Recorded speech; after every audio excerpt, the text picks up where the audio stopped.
Hello, everyone, and welcome to another episode of the Becoming You podcast. Today, we are going to be talking all about the dark side or the ugly side of growth.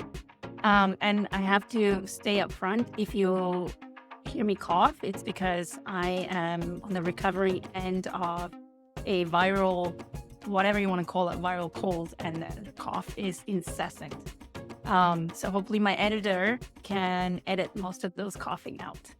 But this particular episode was inspired by the fact that two of my most recent TikTok videos went viral. Now, this is not the first time this has happened. Back in the summer, when I was still very new to TikTok, and I guess I still am new to TikTok because I don't really know what I'm doing there. One of my videos it went all the way up to like 500,000 views, and it's some crazy amount, 30,000 likes or something like that.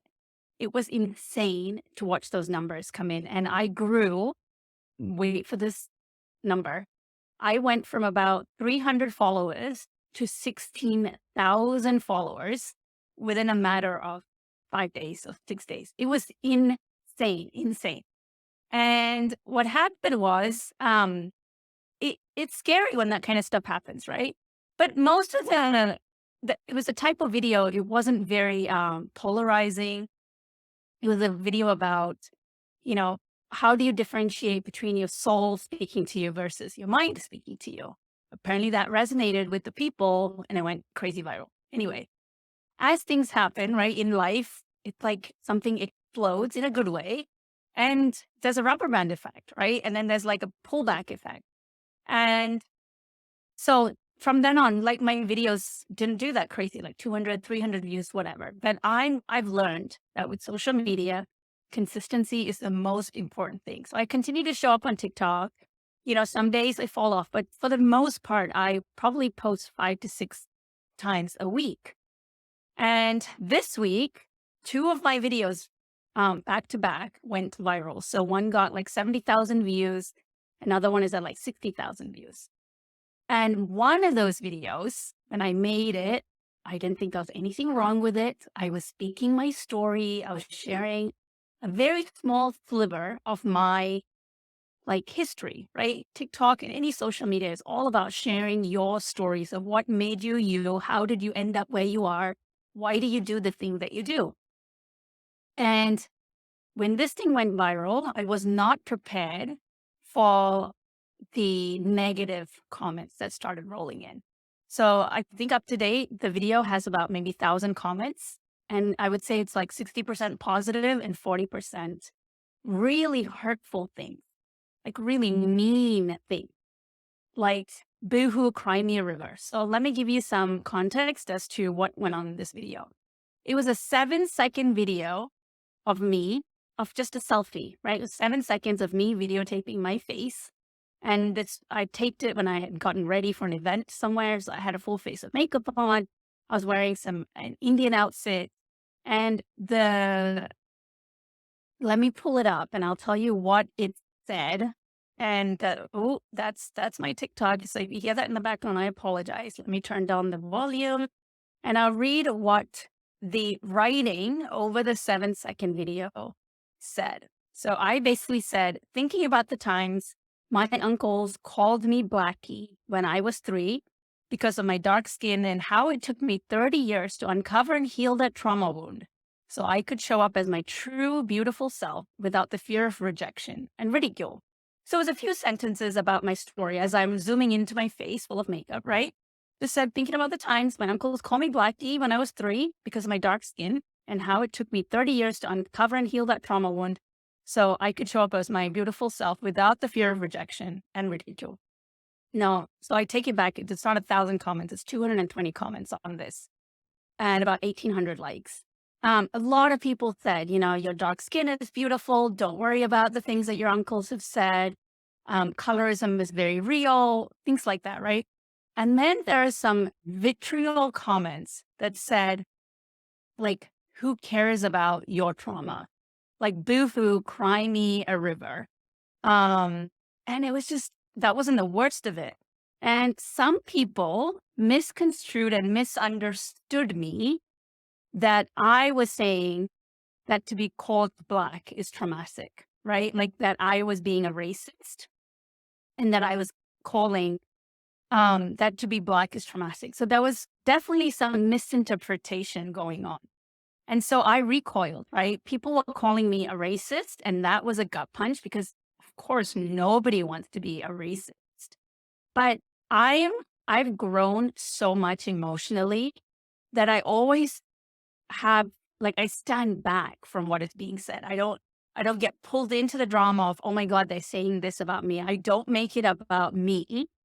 And so I've developed that awareness muscle, right? Like anything personally painful that you're involved in, I have the capacity to now to stand back about 5 feet and observe what's going on. So I'm watching myself feeling like a little bit of hurt because I'm now misunderstood and what I said had been taken out of context and people are calling me racist. And so I asked myself, am I being a racist? Because here's the thing about when people say painful things about you, you cannot dismiss it right away, right? Because you have to look at this hurts. This hurts. Why does this hurt? Because a part of you believes it to be true, right? So when people are calling me a racist, part of my internal work is to ask, is there any truth to this? What they are saying, why does this feel pinchy? Why does this feel crunchy? Right? The only reason something feels pinchy or crunchy or restrictive is because a part of it believes it to be true. And so I asked the question, am I a racist? Now, the easy answer would be to say no, but maybe there are some hidden aspects of me that is racist, right? I'm not saying this post means I'm a racist, but it's always, always, always good to examine our built internal biases towards race, color, gender, age, anybody that's different to us, has a different opinion to us. In order to lead an authentic life, in order to be in integrity all the time, we have to look at the criticism that people give us with a grain of salt. I don't always say ignore. I don't say ignore people's opinions of you, right? I think we can always take people's criticism with a pinch of salt, meaning, what can I learn from this? Is any part of this true? And what is like none of my business that I need to let go of? So I did that work. That one day, I was very uncomfortable with the accusations and the negative feedback and just the mean things, especially men, what they say about like, F off, just the kind of things that you expose yourself to when you are out on social media, right? And I didn't even think what I'm posting is controversial, but that word blackie really triggered people, right? Like the language I used it and the context I used it in did it trigger people. And I had to take responsibility for that, even though that was not my intention. It's okay if something was not your intention. If people are hurt by what you did, you have to take responsibility. And so I took responsibility for that part. I was like, okay, something I did hurt you, even though it wasn't my intention. And I can still make mistakes and I can still carry on. It doesn't devalue what I said, and I don't devalue the fact that you are hurt, right? That's part of emotional maturity where you have the capacity to take two sides of an argument and hold both of them at the same time, right? My messaging about being called the derogatory name and it causing me trauma does not get negated because somebody else finds it offensive, right? Or somebody else finds it hurtful. And I cannot dismiss somebody's opinion when they say, I found your post triggering and I found your post hurtful. I can't dismiss that either because their experience is valid and my experience is valid, and both experiences can coexist without one having to be wrong and the other having to be right. This is an advanced thing to think of, you guys. It's like when you and your child are fighting about something. Okay. I think this makes it easier to understand. And you feel like your child's not listening to you and you're feeling misheard, misunderstood, disrespected because your child's just throwing a tantrum, right? So it's triggering all of these feelings of I'm never respected. Nobody ever wants to hear about what I want, right? That's the place you're coming from. And your child is feeling like nobody ever hears me. I never get my own way. Your child is coming from a position of, I feel like I have no control. I feel powerless and I never get what I want, right?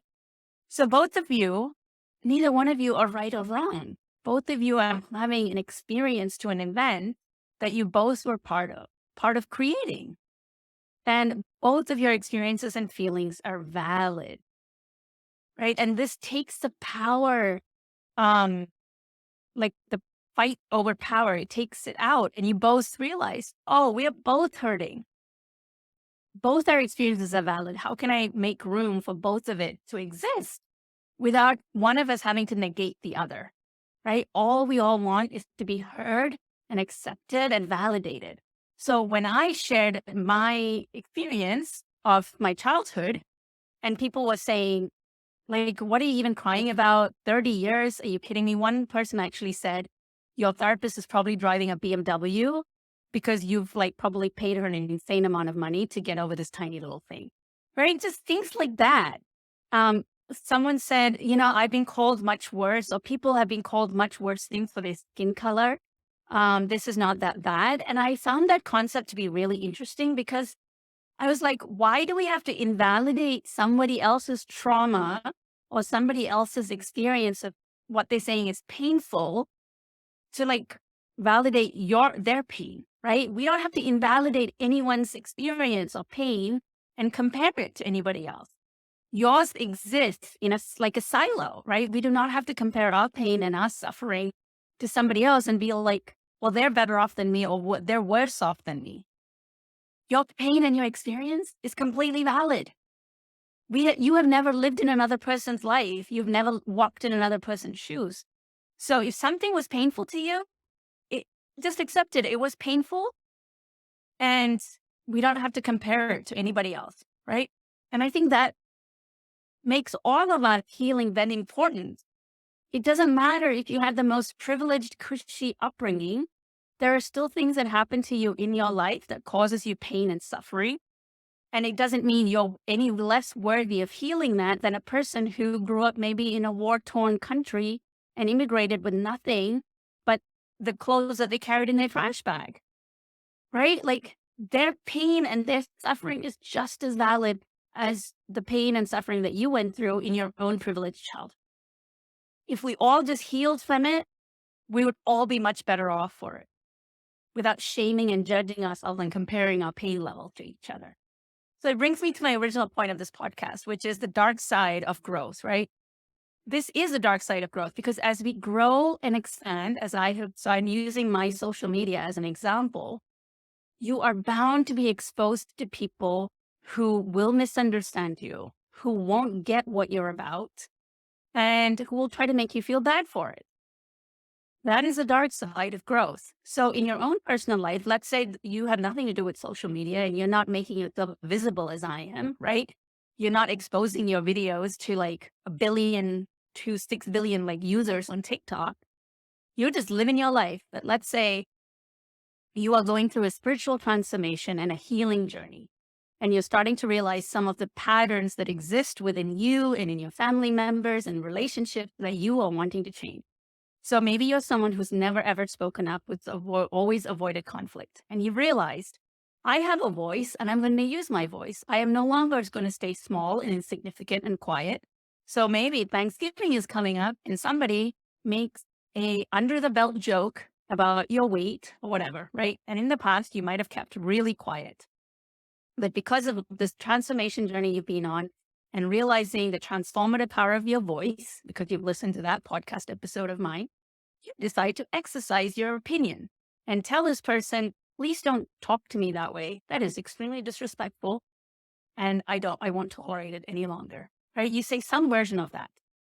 You push back for the first time when you've never, ever, ever done it. What do you think that is going to do to that person who's always just used to walking all over you? You're not good. They're not going to like that. So the ugly side of growth for you is you're going to risk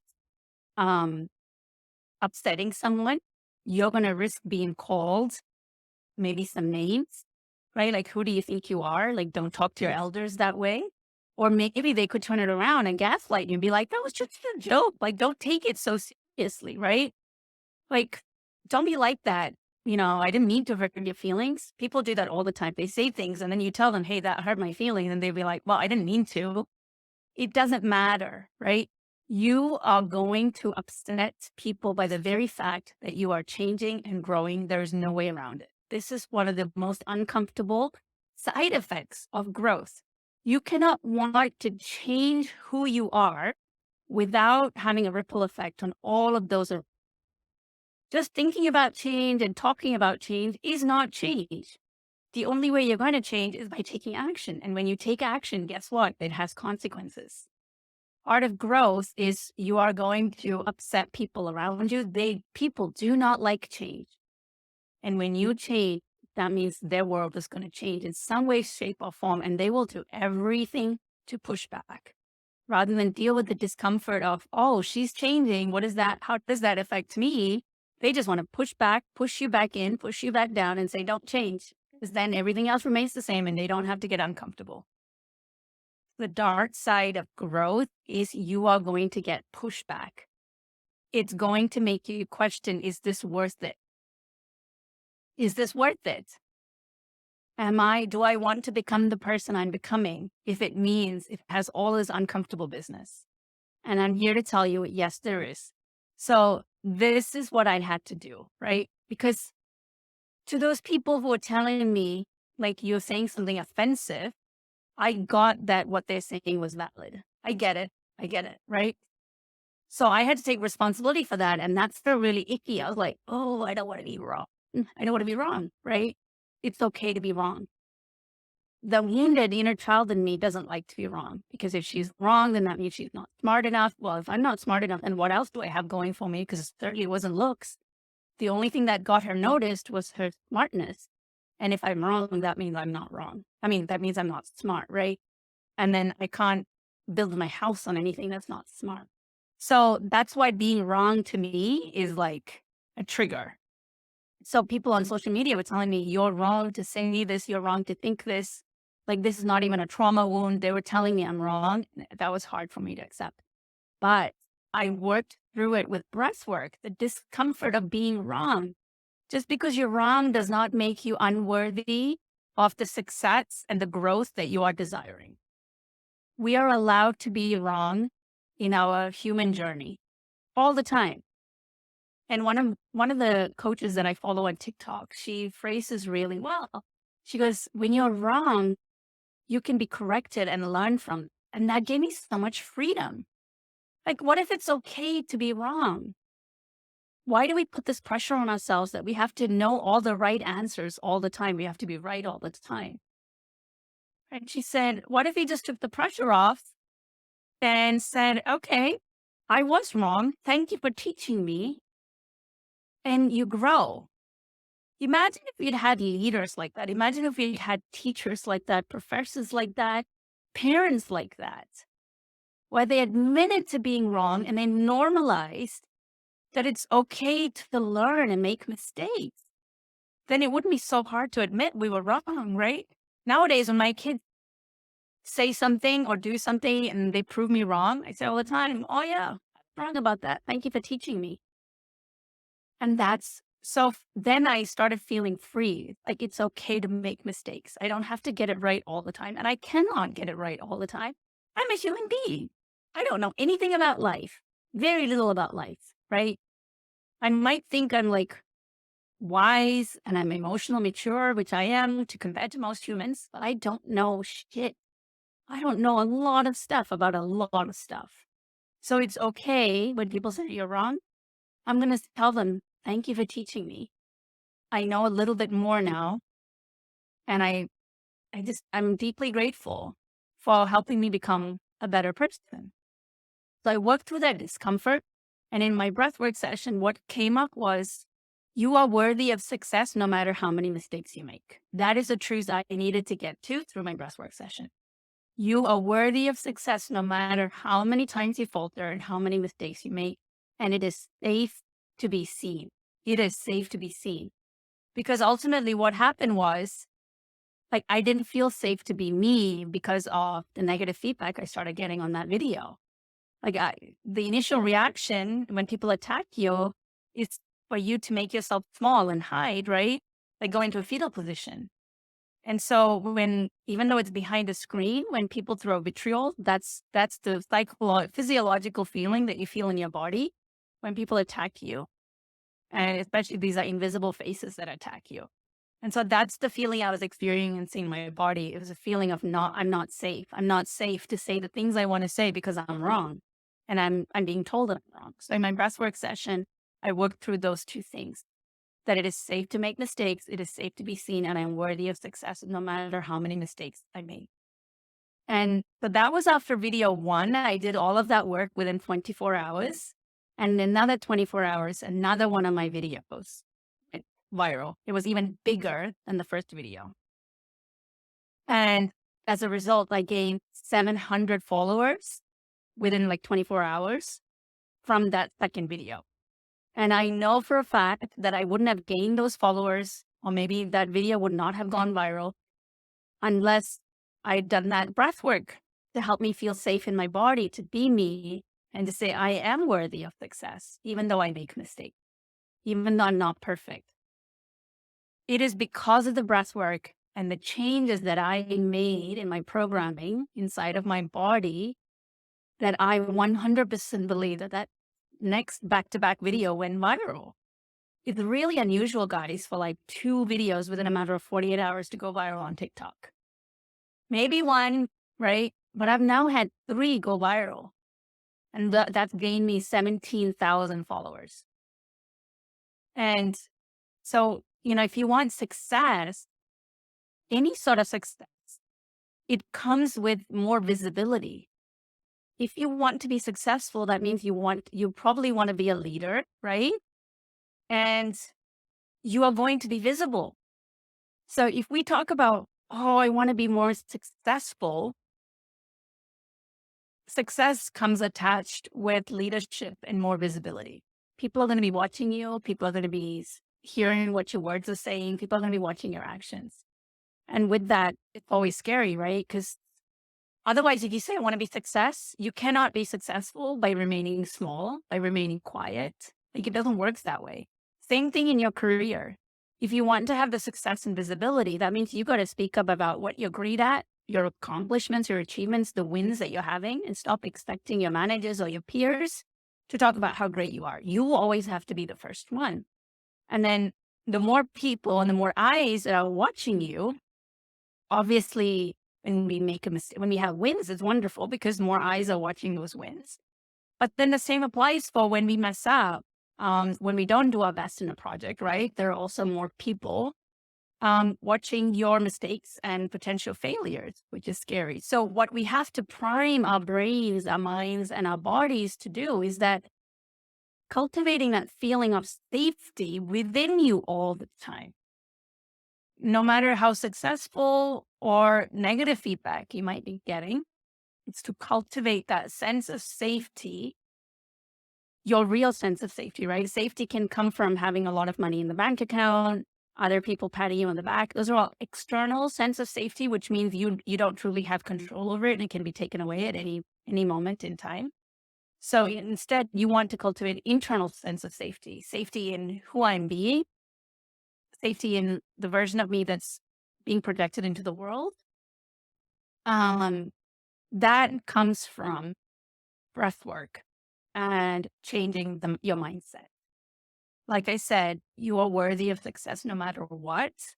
And sometimes we don't believe that. We believe that, or you might believe that you have to be someone perfect who never makes mistakes to be successful. But that's not the case.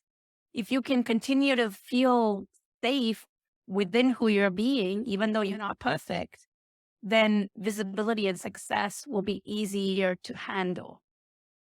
Okay. So that's what I wanted to share with you guys today on the dark side of just growth. Because when you grow and expand, relationships are going to die. And I don't mean that like in a morbid way, but as you grow and change, you're going to realize that not everybody likes how you are growing and changing.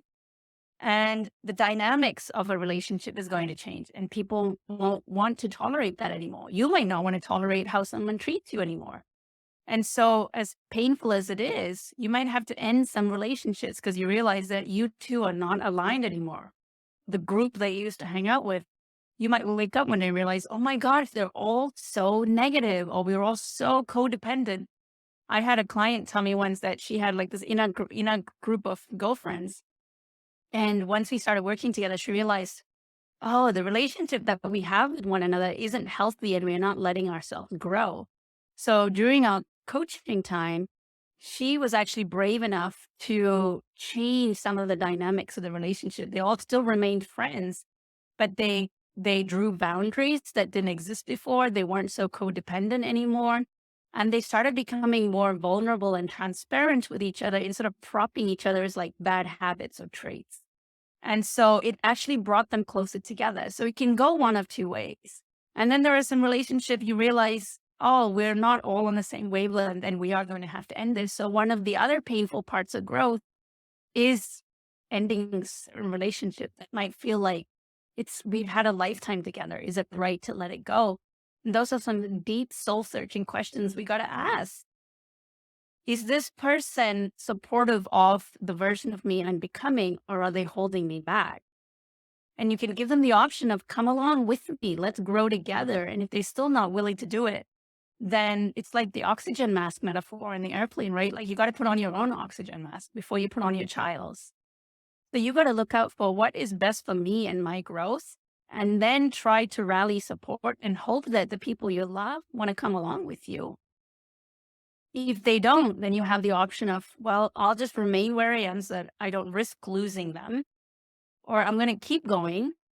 And maybe I'll meet some new people along the journey that are going to be so supportive and open yourself up to new relationships that are healthier and nourishing. And with that, I'm going to end this episode. And I want to ask you guys, as always, if you found this helpful, please give me an Apple review or a Google podcast review. And I will be forever grateful, because reviews are like oxygen in the podcast world. That engine, the search engine on podcasts, is fueled by reviews. So if you have 2 minutes out of your day today, I would love that from you. Thank you so much.